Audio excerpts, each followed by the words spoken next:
I need a narrator. Josh, at the back there, you up to narrating for me? I'll take that as a yes. Come on. And, oh, that is loud. Wow. If you are primary school age, I'd like at the front, I'd like Malcolm and Kim to move to their right. Lindsay can move to her left. So these two front rows are free. So, Eleanor, bring a parent if you want. Who else have we got? Jomi. Now, Kieran. Where's Kieran? I need Kieran. Kieran, and I need Willow. Is anybody else? Not too many. Right, just find a seat at the front. So you're over there, but it's just to read the scriptures when they come. Right. Anybody else? Come on, Kieran. I need you. Joel, I need you at the front. You can bring a parent if you want. They shouldn't be too frightened. And if, well done, Rose. If you get Kieran, I need you to find something. And well done, Willow. If they struggle, just go to the back again. So, right. So we're doing superheroes. So, Rebecca, can you just follow me, really, kind of thing. So, superheroes. Next slide, please. Right. Now, actually, it's a problem here. I asked Lindsay to help me with some slides. I don't know what she was doing here.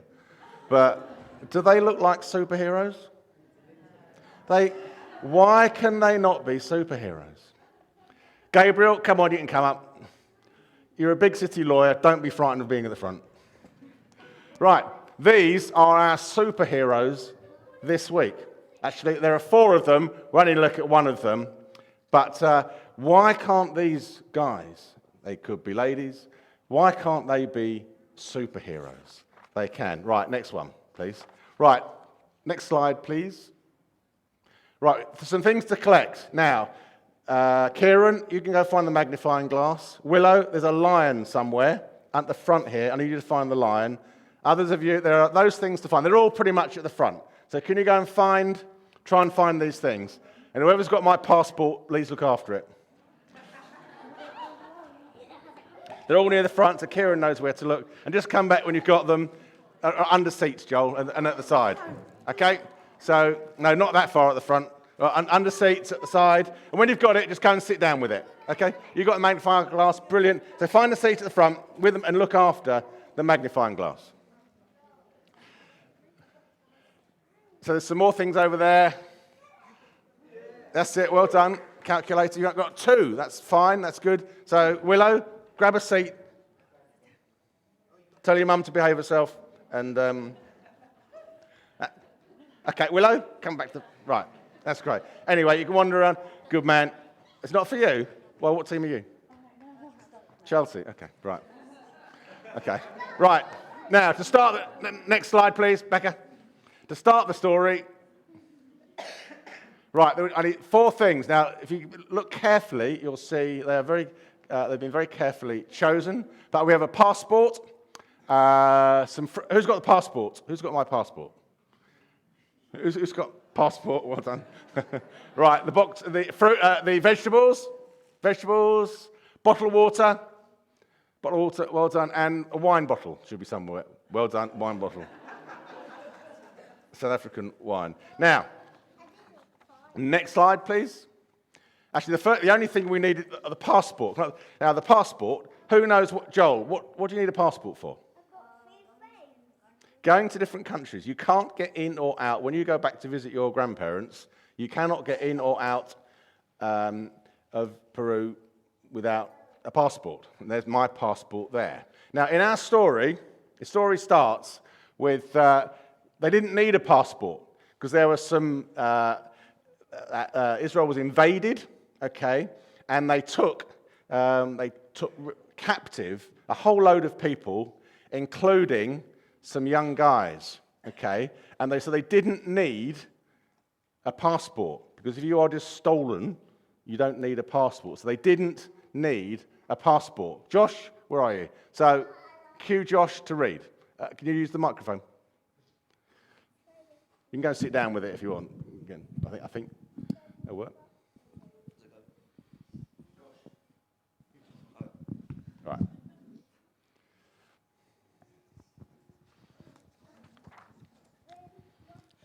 Then, Don't bother with the chapter, just read the text. then the king ordered Ashpenaz, chief of his court officials, to bring into the king's service some of the Israelites from the royal family and the nobility. Young men without any physical defect, handsome, showing aptitude for every kind of learning, well informed, quick to understand, and qualified to serve the king's palace. He was to teach them the language and literate of the Babylonians. The king assigned them to daily amount of food and wine from the king's table. They were to be trained for 3 years, and after that they were to enter the king's service. Among those were chosen were some from Judah: Daniel, Hannah, Mishael, and Azariah. Yeah. The chief official gave them new names. To Daniel, the name Belteshazzar, and Hananiah, the Shadrach, and Mishael, Meshach, and to Azra, Abednego. Well done. Very good. Right. Now, it says there about young men without, handsome, showing aptitude for learning. Imagine Malcolm, age 16, you got the kind of guy that you'd have wanted. Now, if that was me, and so they had to learn the language of the Babylonians and the literature of the Babylonians. So is anyone French? Anyone French here this morning? I can say, imagine being conscripted to France. Language, okay, you can learn French. Literature, no thank you. Sport, maybe, yeah, I'll go for the sport. But literature would be, for me, just, the pits, really. And it was a 3-year course, so it was a university course that they had. And the wine bottle, who's got the wine bottle? They were to drink wine and rich food from the king's table, or the king's dining room, really. And they had new names. So imagine, you're Joel, you start today as Joel, but by the end of the day, you're called Belteshazzar. Number one, you've got to remember it. And every time anyone says it, you think to yourself, no, my name's Joel. Every time their name... Sorry, you got a question? Yeah. Belteshazzar, up there. You look up there and you find it up there. At the bottom, that's it. It gets worse as we go on. Every time their name was mentioned, they were reminded that they were in captivity, okay, which is really tough. But Daniel resolved. It says, if we were to move on down that chapter, it says he resolved not to eat the rich food, and he asked for water. Who's got the water bottle? Great. And vegetables. Broccoli. Every day. I love broccoli, but I'm not sure about broccoli every day. He asked for vegetables. It says he resolved. That doesn't mean, I think it means actually he resolved before God. God spoke to him, and he chose to be different. And the official said, they'll have my head. If you look poorly after eating vegetables, I will not only lose my job, I'll lose my head. And Daniel said, give us 10 days and see how we look. So the official gives the 4 of them 10 days, and at the end of the 10 days, they looked healthier than the others. Next slide, please. Right, so they are Daniel and co, okay? Those are our 4 guys. We're only looking at one of them. Next slide. Right, the next slide. Who's got a calculator? A defunct calculator? And a mobile phone. Who's got a mobile phone? The mobile phone. Right, so they're the keys to the next bit. Right, Josh, next bit of text.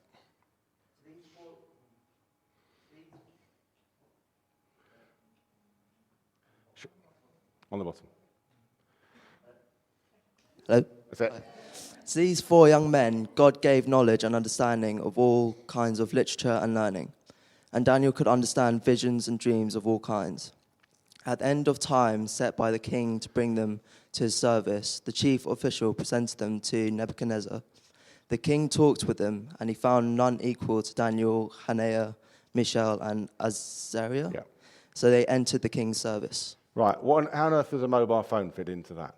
It does, because when we read Scripture backwards, like we're reading it with hindsight here, we think God gave and Daniel could understand. It's as if we read it as if God rings Daniel on his mobile phone and says, Daniel, today I've given you visions and dreams. Or plug your iPhone in. It's going to come down through Wi-Fi. You will be automatically, it's like God speaks absolutely directly. Because we read it in Scripture, that's what we think happened.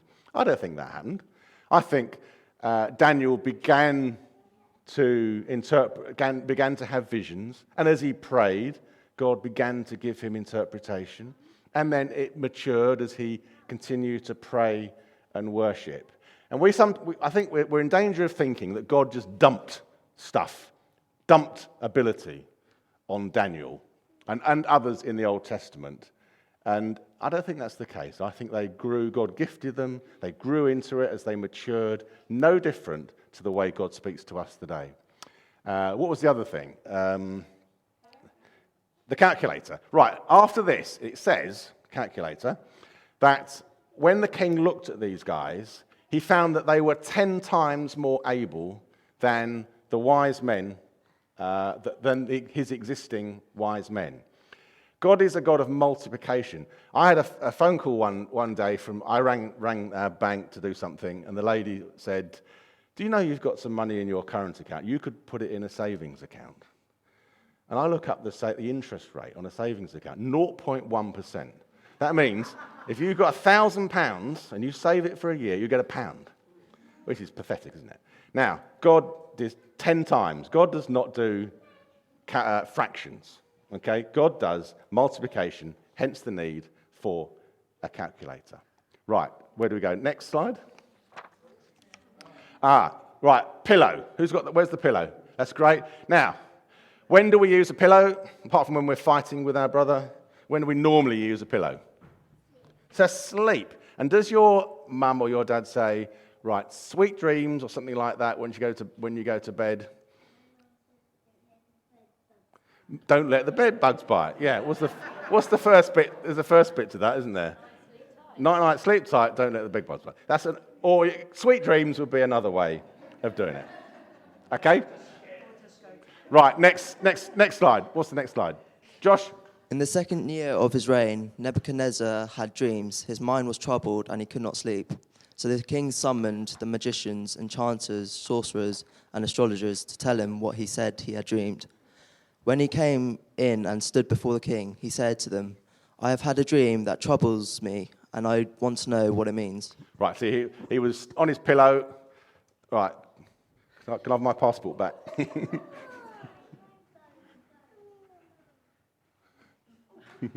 Fun. A wet passport, not great. But thank you for looking after it and finding it for me. Right, he had dreams. And one of the funny things is that whenever Daniel or others, not Daniel, when the wise men, the first thing they ever say is, O king, live forever. That seems to be the standard response to anything. That, oh dear. O king, live forever.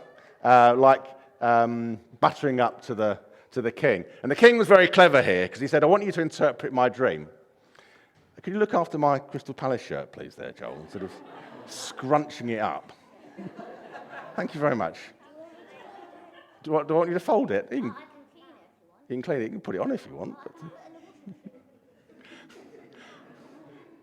The king said, he was very smart, and he said, I want you to interpret my dream, but you need to tell me what the dream is as well. And they said, that's ridiculous. We're wise men. But we can't do that sort of thing. No one's ever done that sort of thing before. And the king got very angry, and he said, that's what you're going to do. And if you don't do it, I'm going to chop your heads off. And Daniel found out about this, the king's threat. And he went to because Daniel was now, he was 10 times wiser than anybody else. The king would listen to him. And he went and saw the king and said, can I have some time to interpret the dream? Next slide, please. Right, Josh? Then Daniel returned to his house and explained the matter to his friends Hananiah, Mishael, and Azariah. He urged them to plead for mercy from God of heaven concerning this mystery, so that he and his friends might not be executed with the rest of the wise men of Babylon. During the night, the mystery was revealed to Daniel in a vision. Then Daniel praised God of heaven. So Daniel's first response was to pray, to seek God. And his response after God revealed the dream to him was to praise God. And Daniel went to the king and he said, King, no man can do what you've asked, but there is a God who can interpret dreams. And the dream was a difficult one, really. The dream was of an enormous statue of a man, and the head was gold, then a bit of silver, a bit of bronze, and his feet were part iron and part clay. And in the dream, a rock is cut out, and the rock smashes the statue, and it all collapses. And it says that the elements of the statue were cast into the wind, the wind blew them away. And the rock became a mountain and filled the whole earth. And the interpretation from Daniel was that in the fourth generation, the kingdom would be divided and a kingdom would be raised up that would last forever. And the king made Daniel ruler over the province of Babylon. Right, next slide, Becca. More dreams. Okay, next one. Now, Josh. I, Nebuchadnezzar, was at home in my palace, contented and prosperous. I had a dream that made me afraid. As I was lying in bed, the images and visions that passed through my mind terrified me. So I commanded that all the wise men of Babylon be brought before me to interpret the dream for me. When the magicians, enchanters, astrologers, and diviners came, I told them the dream, but they could not interpret it for me. Finally, Daniel came to my presence, and I told him the dream. Okay, the dream was of an enormous tree that reached to the sky. And our grandson Caleb is 6. When he was about 4, I took him to London and we got the boat to Canary Wharf and we came back from Canary Wharf tube station. And he looked up at Canary Wharf station, Canary Wharf Tower, one of the towers, and he said, "Wow, that's enormous." He said, "That is bigger than my dad's car," which was very good. This tree was visible to the ends of the earth, and it produced fruit, it gave shelter for animals, and food was grown off it. And in the dream, a messenger came and said, "Cut the tree down, trim the branches, the fruit will be scattered." And the tree then took on human form. It was a stump, and it says, and the stump will take on the mind of an animal, and will be cast into the wilderness for 7 periods of time. It was a really, really difficult dream for Daniel to explain. Next slide, please. Right, so now we need the bag of grass. We've got the calculator. The bag of grass. Anyone got the bag of grass? It's down there. Okay, it's down the little bag of grass. Right, next. Josh. This is the interpretation, Your Majesty, and this is the decree that Most High has issued against my lord the king. You will be driven away from the people and will live with the wild animals. You will eat grass like the ox and be drenched with the dew of heaven. 7 times will pass by for you until you acknowledge that the Most High is sovereign over all kingdoms on earth, that gives them to anyone he wishes. Right. The interpretation was about the king himself. A year later, the king was on the roof of his palace looking out, and he thought to himself, "I've done pretty well, haven't I? All this is mine, and I can kind of see why people think I'm great. I've made it. I am it." There's a bit of a parallel there with somebody else who looked out on the roof of his balcony and went wrong, as another king who went wrong looking out from his balcony. But he just got to the point where he thought, I've made it, haven't I? I had that feeling once when we were in Orpington. We led a home group, and it thrived, and it grew. And I remember a point where I thought, yeah, we've made it. We've done this. We've cracked this. Then almost immediately there was an argument, and the thing fell apart. And it's a dangerous place to be. And when he's on his balcony, a voice comes from heaven and says, "Your authority has been taken from you. You are going to be driven away today into the wilderness and you're going to live like an animal. And it happened. That day, he was driven out from his palace into the wild. And the Bible says that he ate grass, hence the bag of grass, and his hair grew like feathers of an eagle. So he's a sort of bird-like character. And his... Pardon? Yes, I'm sure. Like a hog smash, yeah. And his nails grew like the claws of a bird. So he was almost living like an animal. But after 7 years, 7 periods of time, you're all right, Kieran, he's all right. He acknowledged God, and God restored him to his place as king. And actually, it says he was a greater king after that than he was before. Right, next. Josh? Suddenly the fingers Sorry, actually, just to interrupt. Then he dies, okay?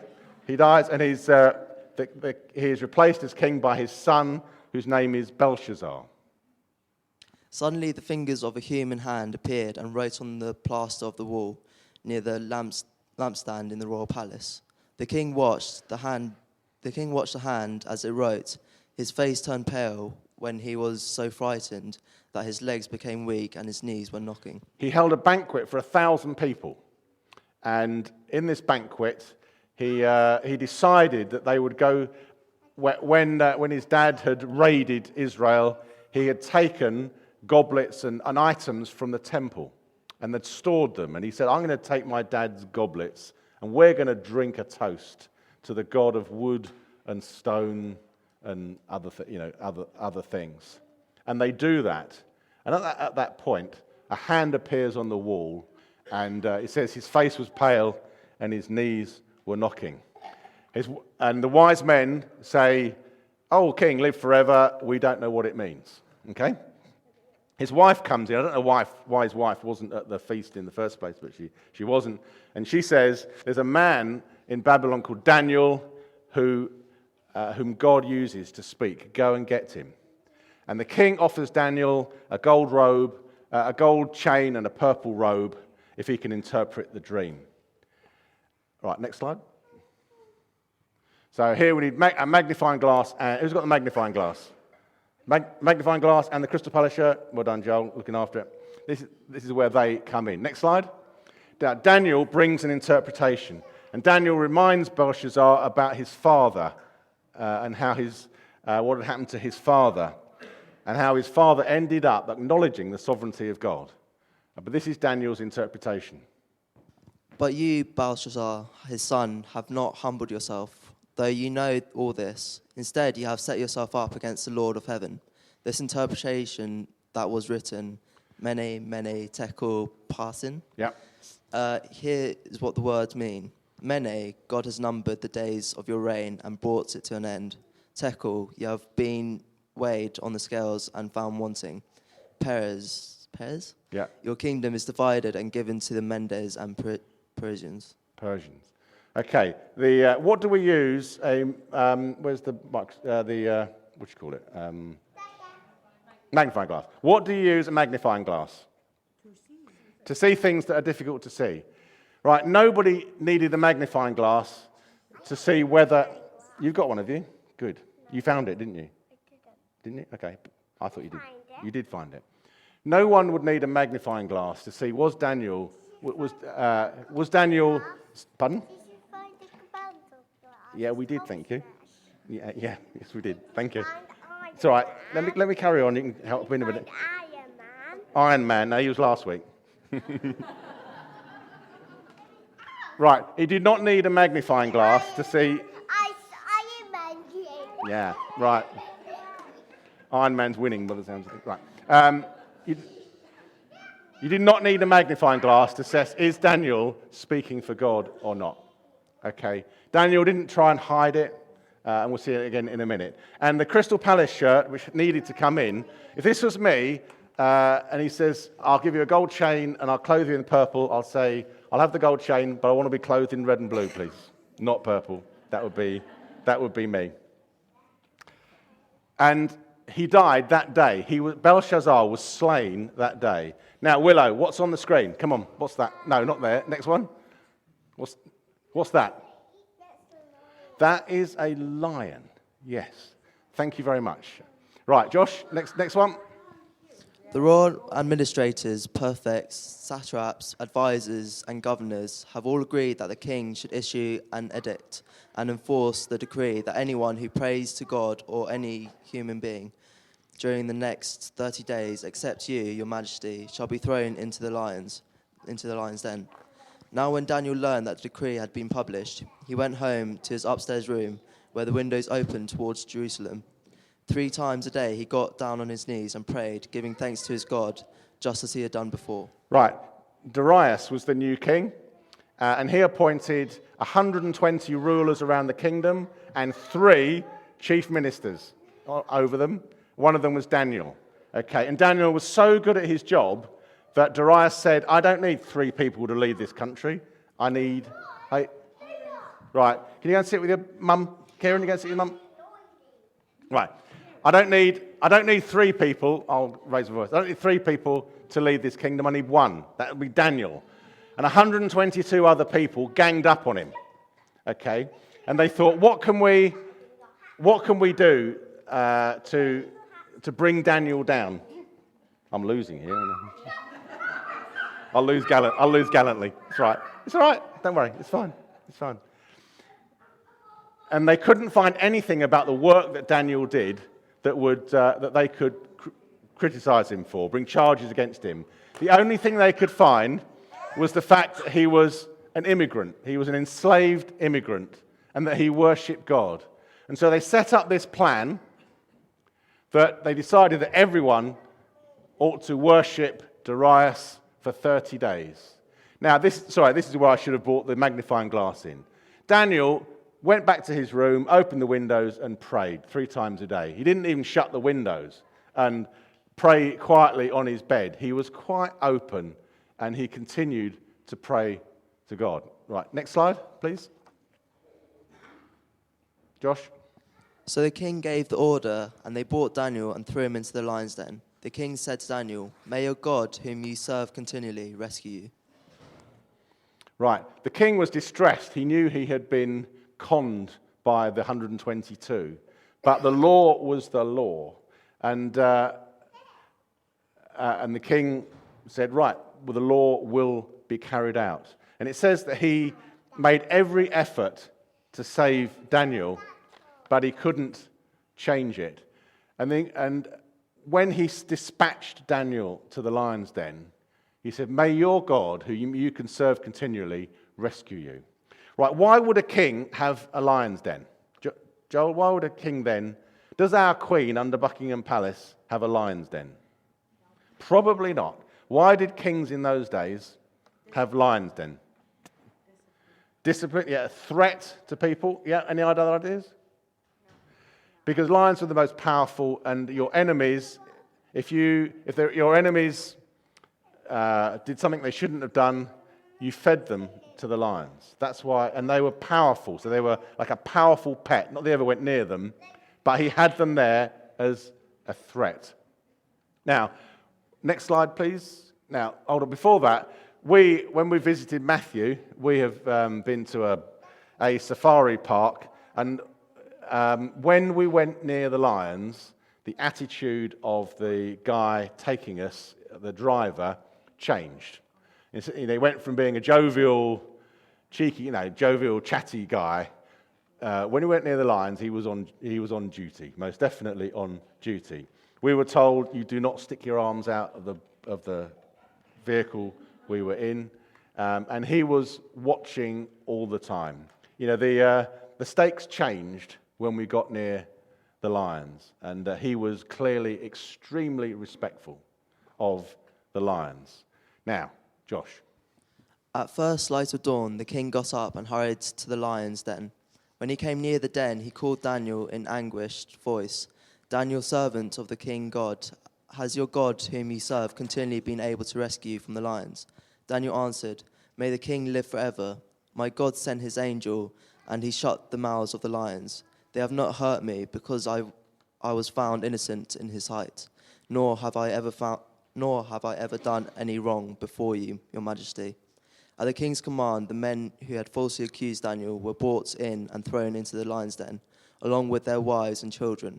And before they reached the floor of the den, the lions overpowered them and crushed all their bones. Yeah. And what a crazy thing for a king to say. It says that he did not sleep well that night, and when he got up, it's a crazy thing. He's thrown Daniel into the den of lions, and he comes and says, "Are you okay?" Which is a mad thing to say, other than the fact God had kept him okay. And if you note the very last line of that, when the men who had falsely accused Daniel, they were thrown into the lions, and it does say there, with their wives and children. And before they reached the floor of the den, the lions overpowered them and crushed all their bones. So these were not lions that had been given an injection to make them sleepy, whatever. These were proper hungry lions. And they were kept hungry in order that if enemies were captured, they would be fed to the lions. And that is what happened. So absolute miracle, a complete and utter miracle. Next slide, please.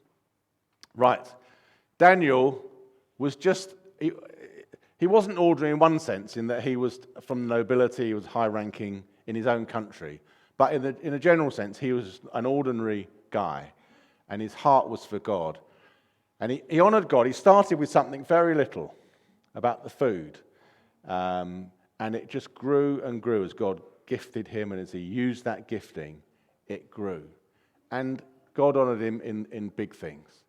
And the fact is, we can be all be like Daniel. What we haven't done is looked at the other three characters, and they were all superheroes as well. And Daniel chapter 3 tells us about the other three remarkable characters. And we can be like Daniel. You know, the picture of the four guys on the beach was an ordinary picture. This is a picture of Ashburnham. Okay? Now, Daniel could have been just one of the people sitting there, standing there, and the sun was shining. It does happen in Ashburnham. Ordinary people can be superheroes.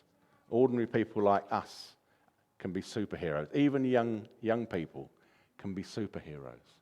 So Daniel was most definitely a superhero. Right, last slide. This is three points for adults, as it were. It's a repeated point here that when they had their dreams, they summoned the wise men. And when things go wrong, I wonder who we summon. Sometimes we summon our inner strength, don't we? I'm going to gird myself up. I'm going to get through this. And we summon our strength. Daniel resolved before God, and that is very, very different. Daniel resolved to trust God and to do what God wanted. It's not a good thing to summon up. We can summon someone else to help us do something. Summoning stuff doesn't do us much good in the long term. So when something goes wrong, are you tempted to summon up your inner strength, to summon someone, or do you resolve before God to help ask God's strength to help something? Why Daniel? There's a great verse in chapter 10 that says, "Since the first day that you set your mind to gain understanding and to humble yourself before God, your words were heard."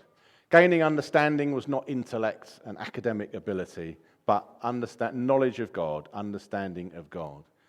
And humility.